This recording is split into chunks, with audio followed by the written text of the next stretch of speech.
तो दोस्तों, आज की जो कहानी है वो अपने आप में फ़नी भी है, दुखद भी है, दिल तोड़ देने वाली भी है और हैरान कर देने वाली भी है। तो मैं कहानी के सबसे लास्ट वाले हिस्से से शुरू करता हूँ। 14 फरवरी 2018। अच्छा, वीडियो में आगे बढ़ने से पहले मैं बता देना चाहूँगा कि इस वीडियो में वीडियो फुटेज या इमेजेस उतनी ज़्यादा नहीं है जितना कि आप आमतौर पर एक वीडियो में एक्सपेक्ट करते हैं, क्योंकि क्राइम एक बहुत संजीदा चीज़ है, वो प्राइवेट में अंजाम दिया जाता है। तो आप इस वीडियो को एक पॉडकास्ट की तरह भी एंजॉय कर सकते हैं। हालांकि ज़रूरी इमेजेस और वीडियोस किसी भी तरह से जो अवेलेबल हो सकते थे हमने बिल्कुल ऐड किए हैं। तो मोबाइल को रख लीजिए अपनी पॉकेट में और कान में लगा लीजिए अपने हेडफोन और चाय कॉफ़ी लेकर हो जाइए तैयार। तो हम शुरू करते हैं आज का एक केस। 14 फरवरी 2018। एक लड़की जिसका नाम कामिनी, वो काठ गोदाम के पुलिस स्टेशन में आती है एक एफआईआर दर्ज करवाने। एफआईआर थी दहेज के लिए, डाउरी के लिए, मारपीट के लिए, और एक वो जो होता है कि हिंदू मैरिज एक्ट में आप एक पत्नी के रहते हुए दूसरी और से शादी नहीं कर सकते, उसके लिए। तो कामिनी यहाँ पर बताती है कि जो मेरा पति है कृष्णा सेन, वो मुझको प्रताड़ित करता है, मारपीट करता है, दहेज की मांग करता है, और इसके अलावा मेरे रहते हुए इसने एक दूसरी लड़की जिसका नाम था निशा, उससे भी शादी कर रखी है।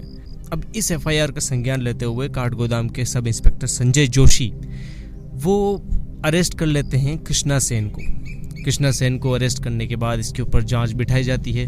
कृष्णा सेन को पुलिस स्टेशन में लाया जाता है, उसका इंटरोगेशन किया जाता है और सारी चीज़ें उसके सामने रखी जाती है कि ये आपकी पत्नी है कामिनी, इन्होंने आपके ऊपर इस तरह के एलिगेशंस लगाए हैं, आपका क्या कहना है इस बारे में। तो कुछ देर तक तो कृष्णा सेन सुनता रहता है पुलिस की सारी बात, लेकिन उसके बाद वो कहता है कि ये सब तो आप जो एलिगेशंस लगा रहे हैं ये उस केस में इस्टेब्लिश होंगे ना जब मैं एक आदमी होऊंगा। मैं आदमी हूँ ही नहीं, मैं तो एक औरत हूँ। तो पुलिस को लगता है कि क्या बकवास कर रहा है, ऐसा कैसे हो सकता है, इस बंदे ने दो और लड़कियों से शादी कर रखी है जैसा कि कामिनी ने बताया है, और उसके बावजूद ये जो शख्स है ये एक औरत कैसे हो सकता है। तो पुलिस थोड़ी सख्ती बरतती है। तो यहाँ पर कृष्णा सेन कॉन्फिडेंटली कहता है कि अगर आपको इस बात में कुछ शक है तो किसी डॉक्टर को बुला लीजिए, मेरा मेडिकल चेकअप करा लीजिए, तो वो आपको इस बारे में थोड़ी ज़्यादा क्लैरिटी दे पाएंगे। तो पुलिस को भी थोड़ा लगता है कि यार ये अचानक से इतना कॉन्फिडेंट होकर बोल रहा है और ये भी बोल रहा है कि आप मेरा मेडिकल चेकअप करवा सकते हैं। तो पुलिस के भी थोड़े हवा ख़राब होती है और वो बोलते हैं कि ठीक है, डॉक्टर को बुलाया जाए। तो पास ही के हॉस्पिटल से डॉक्टर को बुलाया जाता है, गवर्नमेंट ऑफिशियल को, और उससे पुलिस चेकअप कराती है इस शख्स का जिसका नाम था कृष्णा सेन। अब कृष्णा सेन का जब चेकअप कराया जाता है तो डॉक्टर डिक्लेयर करता है कि हाँ जी बिल्कुल सही कह रहा है ये शख्स, ये लड़का नहीं बल्कि ये तो लड़की है। तो पुलिस को यहाँ पर अजीब लगता है कि इस तरह से कैसे कोई दो लड़कियों को चीट कर सकता है, और वो भी एक लड़का बनकर, और वो भी 4 साल तक। तो पुलिस को लगता है कि ये तो बड़ा इंटरेस्टिंग केस है। पुलिस इस केस में देखती है। अब पुलिस कृष्णा सेन को भी लाती है सामने। कामिनी को जब बताती है कि कृष्णा सेन तो आदमी है ही नहीं, ये तो लड़की है, तो कामिनी है वो लगभग बेहोश होने को थी, और उसको भी लगता है कि ये कैसे हो सकता है मेरे साथ कि 4 साल तक कोई शख्स मुझे चीट करता रहा और मैं ये तक पता नहीं लगा पाई कि जिस शख्स के साथ मैं 4 साल से रहती आ रही हूँ ये एक लड़का नहीं बल्कि लड़की है। तो कामिनी को भी इंटरोगेट किया जाता है, उससे कुछ नॉर्मल सवाल पूछे जाते हैं, कृष्णा से कुछ सवाल पूछे जाते हैं, और दोनों की जो मिलीजुली कहानी वो कुछ इस तरह थी। 2012 में एक फ्रेंड रिक्वेस्ट आती है कामिनी को एक लड़के की जिसका प्रोफाइल पिक्चर था फेसबुक पे कृष्णा सेन के नाम से। अब कृष्णा सेन के नाम से जब ये फ्रेंड रिक्वेस्ट आती है तो वहाँ पर लियोनार्डो डिकैप्रियो की इसकी प्रोफाइल पिक्चर थी, और जो कामिनी थी उसको भी लियोनार्डो पसंद था, काफ़ी गुड लुकिंग है ऑब्वियसली वो। तो जब कामिनी को लगता है कि ठीक है इसकी रिक्वेस्ट एक्सेप्ट करनी चाहिए, कामिनी उसकी रिक्वेस्ट एक्सेप्ट करती है। बातों का सिलसिला चल पड़ता है। धीरे धीरे कामिनी और कृष्णा सेन आपस में बातें करते हैं फेसबुक के ज़रिए। उसमें जब एक बार कृष्णा सेन बोलता है कि हमको मिलना चाहिए, इसके बारे में क्या सोचते हो आप, तो कामिनी बिल्कुल एग्री कर जाती क्योंकि वो बड़ी ज़्यादा इन्फ्लुएंस में थी कृष्णा सेन के। तो कृष्णा सेन के बोलने पर वो दोनों मिलते हैं। हल्द्वानी की रहने वाली थी कामिनी। तो हल्द्वानी में कृष्णा सेन आता है और टाटा सफारी में आता है। उसकी चाल ढाल जैसे आदमियों की होती है, उसकी एक वो जानबूझकर अपनी एक वॉइस बताता है कि एक डीप वॉइस आती है उसके अंदर से। और जिस तरह से आदमी गाड़ी चलाते हैं, जो 4 व्हीलर जो टाटा सफारी जिस तरह से वो राइड कर रहा था, जिस तरह से उसका उठना बैठना, बोल चाल, हाव भाव, सारे ढंग ढंग जो थे वो आदमियों के ही थे। और कामिनी को वैसे उसने कभी ऐसा सोचा भी नहीं था कि उसके साथ ऐसा हो सकता है, तो उसने कभी इस एंगल से सोचा भी नहीं। हालांकि ये जो शख्स था, इसकी आवाज़ डीप ये इम्पर्सनेट करना चाहता था किसी मेल की आवाज़ को कि वो डीप लगे, लेकिन वो डीप थी नहीं। लेकिन फिर भी कामिनी सोचती है कि कई लोगों के साथ ये इशू होता है। कामिनी MA की हुई थी, उसने पढ़ी लिखी लड़की थी इवन, लेकिन वो ज़्यादा इस बारे में सोचती नहीं, वो इस बात को नज़रअंदाज कर देती है। अब कृष्णा सेन जो होता है उसके और कामिनी के बीच में नज़दीकियाँ बढ़ती है। हालांकि नज़दीकियाँ इमोशनल लेवल पर होती है, बातों के लेवल पर होती है, पर ये नज़दीकियाँ कभी सेक्सुअल लेवल तक नहीं बढ़ती। तो अब जो कामिनी होती है उसको कृष्णा सेन बोलता है कि हमको शादी कर लेनी चाहिए। तो अब कामिनी जैसा इसको देखती है कि काफ़ी रईस दिख रहा है, सूट बूट में है, टाटा सफारी इसके पास, और ऑब्वियस सी बात है for females it's all about resources. औरतें रिसोर्सेज पॉइंट ऑफ व्यू से ही सोचती है, क्योंकि वो जेनेटिकली ऐसी वायर्ड होती है। तो ऑब्वियसली जब वो देखेगी कि किसी शख्स के पास इतने अच्छे रिसोर्सेज हैं, तो ऑब्वियसली उसकी तरफ अट्रैक्ट बिल्कुल होंगी। तो यहाँ पर कामिनी के फैमिली में उसकी माँ थी, उसका एक भाई था, पिता मर चुके थे, और वो कृष्णा सेन को अपने घर ले जाती है अपने माँ और भाई से मिलवाने। यहाँ पर कृष्णा सेन कहता है कि मेरी एक फैक्ट्री है अलीगढ़ में, शुगर मिल है, और मैं हरिद्वार में भी शुगर मिल खोलना चाहता हूँ। तो अगर आपकी लड़की का हाथ मुझे मिल जाता तो हो सकता है कि मेरे ज़िंदगी थोड़ी आसान हो जाए, और मैं चाहता हूँ कि मैं इसे शादी करूँ, हम दोनों एक दूसरे से बहुत प्यार करते हैं। जब कामिनी की माँ देखती है कि लड़का तो अच्छा है, रईस है और ठीक ठाक गुड लुकिंग है, तो कामिनी की माँ भी यहाँ पर फ्लैट हो जाती है। उनको भी लगता है कि हाँ, इससे बेहतर लड़का हमारी लड़की के लिए हमको मिलेगा नहीं। और यहाँ पर एक चीज़ कृष्णा सेन के मन में भी होती है, जो मेल प्रिविलेजेस होते हैं, जो आदमियों को दहेज मिलता है और जिस तरह से उसका स्वागत सत्कार होता है, जिस तरह से उसको एज ए भगवान बना के रखा जाता है ससुराल में, जो कि आमतौर पर हमारे यहाँ होता है। हम जेंडर इक्वलिटी की बात करते हैं, लेकिन जब शादी में एक दूल्हा होता है, उसकी और एक दुल्हन होती है, उन दोनों की जो क्या स्तर होता है वो हम सब भी जानते हैं। तो कृष्णा सेन के अंदर ये भी था कि जो मेल प्रिविलेज जो सोसाइटी में हमको मिलते हैं वो भी उसको चाहिए थे। तो अब कृष्णा सेन जो है, अब उसको पता है, उसके घर वालों को तो पता था कि ये लड़की है, लेकिन कामिनी के घर वालों को नहीं पता था। और लेकिन कृष्णा को ये भी पता था कि अगर मैं अपने घर वालों से इसको मिलवाने लाऊंगा तो वो मेरा भांडा फोड़ देंगे। तो वो अपना एक भाड़े का दोस्त होता है, उसको लाता है मिलवाने, जो कि उसका भाई का रोल करता है, और एक भाड़े की औरत जो कि उसकी माँ का रोल करती है।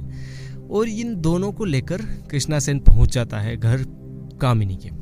तो कामिनी के घर पे जब वो पहुंचता है तो कामिनी के घर वालों को बिल्कुल अंदेशा नहीं था कि उनके साथ क्या किया जा रहा है। तो कामिनी के घर वाले बिल्कुल फ्लैट वो शादी के लिए एग्री कर जाते हैं। और कामिनी का जो घर था वो इतने कोई गरीब नहीं थे, वो मिडिल क्लास फैमिली से थे। अब 14 फरवरी 2014 के दिन दोनों लोगों की, कामिनी की और किसकी शादी हो जाती है, कृष्णा सेन की। कामिनी और कृष्णा सेन की शादी हो जाती है। अब कामिनी और कृष्णा सेन की जब शादी होती है और सुहागरात का दिन था, तो कृष्णा जाता है बाथरूम में और उसके बाद वो कपड़े चेंज करके वापस अंदर आ जाता है। लेकिन गोल्डन नाइट जो सुहागरात थी उसके दिन ये दोनों आपस में फिजिकल नहीं होते। जब कामिनी एक्सपेक्ट कर रही थी कि शायद ये बाथरूम में जाएगा और शायद आकर कुछ फिजिकल होंगे, हम सेक्सुअल रिलेशनशिप बनेंगी, लेकिन ऐसा कुछ नहीं होता। उसको थोड़ा अजीब भी लगता है कि आमतौर पर जो आदमी लोग होते हैं वो अपने कपड़े रूम में ही चेंज कर लेते हैं, जो कि आमतौर पर देखा जाता है हमारी सोसाइटी में। लेकिन वो देखती है कि ये जो शख्स है ये कपड़े चेंज भी नहीं कर रहा है रूम में, ये बाथरूम में जाकर चेंज करता है। दूसरा, ये जो टी शर्ट है वो कभी नहीं उतारता, और इसके अंदर जो बनियान पहनता है ये बड़ी टाइट पहनता है।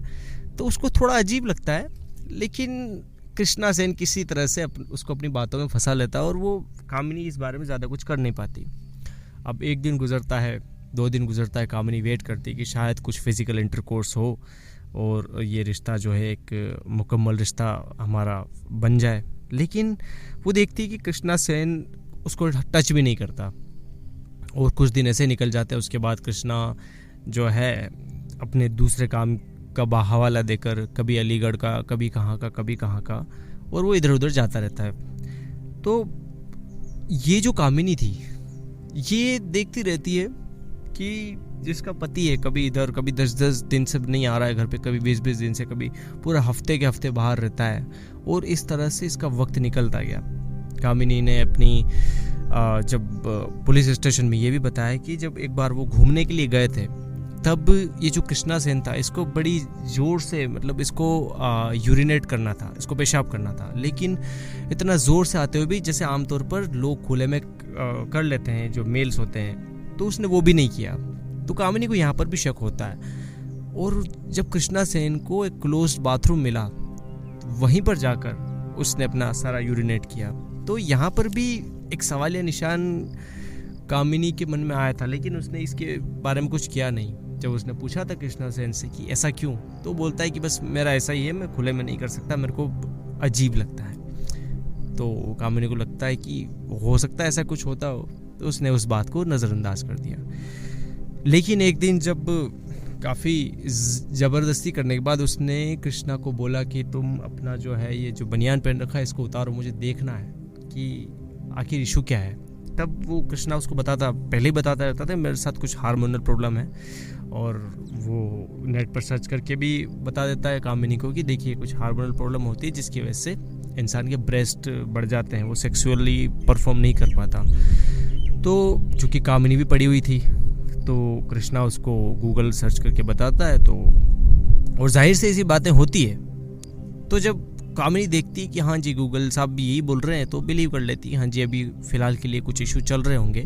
और कृष्णा उसको ये भी भरोसा दिलाता है कि डॉक्टर से उसका इलाज चल रहा है और जल्दी ही वो एक पूरा मर्द बन जाएगा और आगे चल के वो सेक्सुअल इंटरकोर्स भी करेगा अपनी बीवी के साथ। तो इसी उम्मीद में कामिनी भी उसके साथ रहती है। अब धीरे धीरे वक्त बीतता है। अब 2016 में कामिनी को पता चलता है कि जो शख्स है कृष्णा सेन, इसने अपने ही दोस्त की एक बहन थी जिसका नाम था निशा, उसके साथ अफेयर किया है और उसको भी शादी करके अपने झांसे में फंसा लिया है और वो निशा के साथ भी रहता है। कुछ दिन गुजरने के बाद 2016 में निशा जो है वो कामिनी और निशा दोनों एक ही छत के नीचे रहने लग जाते हैं, और कृष्णा सेन जो कि एक तीसरी लड़की थी जिसका कि अपने राशन कार्ड में जो नाम था वो स्वीटी था, स्वीटी सेन, तो कृष्णा भी उनके साथ रहता है। एक घर में 3 औरतें, जबकि रिश्ता क्या था 2 पत्नी और 1 पति का, जो कि हिंदू मैरिज एक्ट के भी खिलाफ था। लेकिन कामिनी इसमें बड़ा पेशेंस होता है, ये सब्र रखती है। लेकिन इसी बीच में निशा को पता चल जाता है कि ये जो हमारे साथ रहने वाला शख्स है ये लड़का नहीं हो सकता, ये लड़की है। और वो जब कृष्णा सेन को कन्फ्रंट करती है कि तुम एक लड़का नहीं हो, एक लड़की हो, तो कृष्णा सेन उसको कुछ पैसे देता है, कुछ धमकाता भी है, जान से मारने की धमकी देता है निशा को, उसके परिवार को। तो निशा उसके बातों में आ जाती है और वो कामिनी को कभी कुछ नहीं बताती। इस बीच कृष्णा जो है वो कामिनी से लगभग 8.5 लाख रुपए का दहेज ले लेता है, जो मेल प्रिविलेजेस की हम जो बात कर रहे थे उसको एंजॉय करता है। अब कामिनी ये भी बताती है, जो उसने पुलिस को बताया उसके हिसाब से वो बताती है कि ये जो बंदा था कृष्णा सेन, वो खुद को एज ए मेल शो करने के लिए ड्रिंक करता था, स्मोक करता था, कॉन्फिडेंटली चलता था और अपने दोस्तों के साथ बाइक पे भी राइड करता था, जिससे कि उसका जो ये खुद के मेल होने का जो ये दावा है और मजबूत लगे। और वो कहता था कि वो उसने एक डीप वॉइस जो है वो अडॉप्ट कर ली थी, वो डीपली बोलने की प्रैक्टिस कर करके उसकी वॉइस भी थोड़ा डीपली आने लग गई थी। हालांकि जो एक औरताना आवाज़ होती है उससे तो पीछा नहीं छोड़ा सका, लेकिन एक वो डीप आवाज़ थी वो बिल्कुल उसके उस दर से आने लगी थी। और एक वो मेल बिहेवियर होते हैं, सब चीज़ों में उसने मेल बिहेवियर अडॉप्ट कर लिया था, ना सिर्फ घर में जब बाहर भी। तो इससे एक इल्यूजन क्रिएट होता था कि ये सिर्फ आदमी है। तो जब पुलिस ने इनका डेटा खंगाला तो पता चला कि ये जो कृष्णा है ये नैनीताल का रहने वाला है। इसके आधार कार्ड पर जो इसकी डेट ऑफ बर्थ थी ये इसकी 1990 थी, और आधार कार्ड पे जो इसका नाम था वो था कृष्णा सेन। जबकि इसके घर पे जब पुलिस गई और वहाँ पर इसका आधार कार्ड इसके राशन कार्ड खंगाले गए, तो वहाँ पता चलता है कि इसका नाम था स्वीटी। और जब इसकी माँ से पूछताछ की गई कृष्णा सेन की, तो माँ कहती है कि ये जो हमारी लड़की है स्वीटी, जो कि अभी लड़का बना हुआ है कृष्णा सेन, जब ये 9 से 10 साल का था तभी से इसके अंदर कुछ हार्मोनल चेंजेस शायद हुए होंगे। उससे पहले लड़कियों जैसे कपड़े पहनता था, लड़कियों जैसे रहा करता था, लेकिन 9-10 साल के बाद में ये लड़कों जैसे हेयर कट, लड़कों जैसे कपड़े पहनना, इवन ये लड़कियों से बात भी नहीं करता था, लड़कियों के साथ रहता भी नहीं था, और ये लड़कों के साथ ही घुलना मिलना इसका लड़कियों के साथ ही रहता था। तो ये जो हार्मोनल चेंजेस हैं कृष्णा सेन में आए थे, ये 9 से 10 साल की उम्र में ही इसको आने लग गए थे। अब यहाँ पर जो कृष्णा सेन की माँ जो है निर्मला, वो ये बताती है कि जब उसकी शादी हुई थी 2014 में कामिनी से, तो जो निर्मला है वो भी उस शादी को अटेंड करने गई थी, वो खुद ये जानते हुए कि उसकी जो लड़की है वो एक लड़का बनकर किसी लड़की को झांसे में ले रही थी, उसके बावजूद वो उसकी शादी अटेंड करने गई। तो I don't know what happened to her, but वो शादी अटेंड करने के लिए गई, और शादी में कम से कम 30 से 35 लोग थे। अब ये जो कृष्णा था, जब इससे पूछा गया कि तुमने ऐसा क्यों करा कि 2 लड़कियों को तुमने बताया, तुमने अपने झांसे में लिया, उसके अलावा ये एक तीसरी लड़की जो कि ऑलरेडी मैरिड थी, उससे भी शादी करने जा रहा था 2018 में, हालांकि वो लड़की इसके झांसे में आने से बच गई। जब कृष्णा से पूछा गया कि तुमने ऐसा सारा कुछ क्यों किया, तब वो कहता है कि एक तो मैंने कई लोगों से पैसा उधार ले रखा है, दर्जनों लोगों से मैंने पैसा उधार ले रखा है, पैसा ओढ़ रखा है, और मुझे उनको कहीं ना कहीं से तो पैसा देना ही था।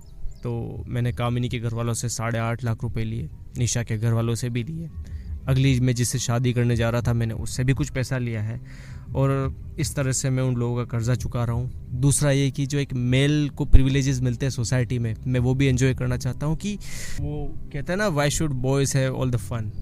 खैर ये तो एक मजाक वाली बात होगी, लेकिन उसके अंदर ये भी था कि जो सारे राइट्स एक मेल को मिलते हैं, डाउरी के राइट्स उसको मिलते हैं, और सोसाइटी उस पर कुछ कहती भी नहीं, दहेज वो खुलेआम लेता है, सोसाइटी उस पर कुछ उंगली भी नहीं उठाती। वो बोलती है कि ये चीज़ें मुझे भी चाहिए थी, क्योंकि उसके अंदर ऑलरेडी एक मेल के हार्मोन तो थे नहीं, लेकिन उसके अंदर फीमेल्स के हार्मोन भी नहीं थे जो एस्ट्रोजन वगैरह होते हैं। तो उसको लगता था कि अगर मैं फीमेल नहीं हूँ तो कम से कम मेल बनकर जो मेल प्रिविलेजेस हैं ये तो उठाऊँ, इनका तो फ़ायदा उठाऊँ। तो कृष्णा के अंदर ये सारी चीज़ें चलती थी। आखिर में कामिनी और निशा दोनों की कंप्लेंट होने के बाद अरेस्ट कर लिया जाता है कृष्णा को।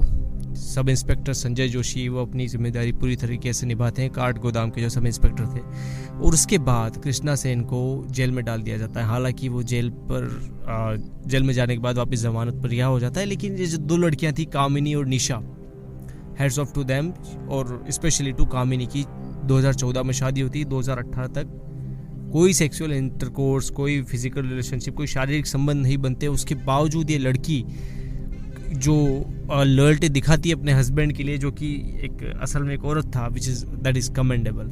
कहानी दुखद भी है, कहानी फनी भी है, लेकिन ये हमारे समाज का चेहरा दिखाती है कि किस तरह से एक मेल प्रिविलेजेस को भुनाने के लिए एक लड़की एक लड़का बनती है, और किस तरह से वो डाउरी लेती है।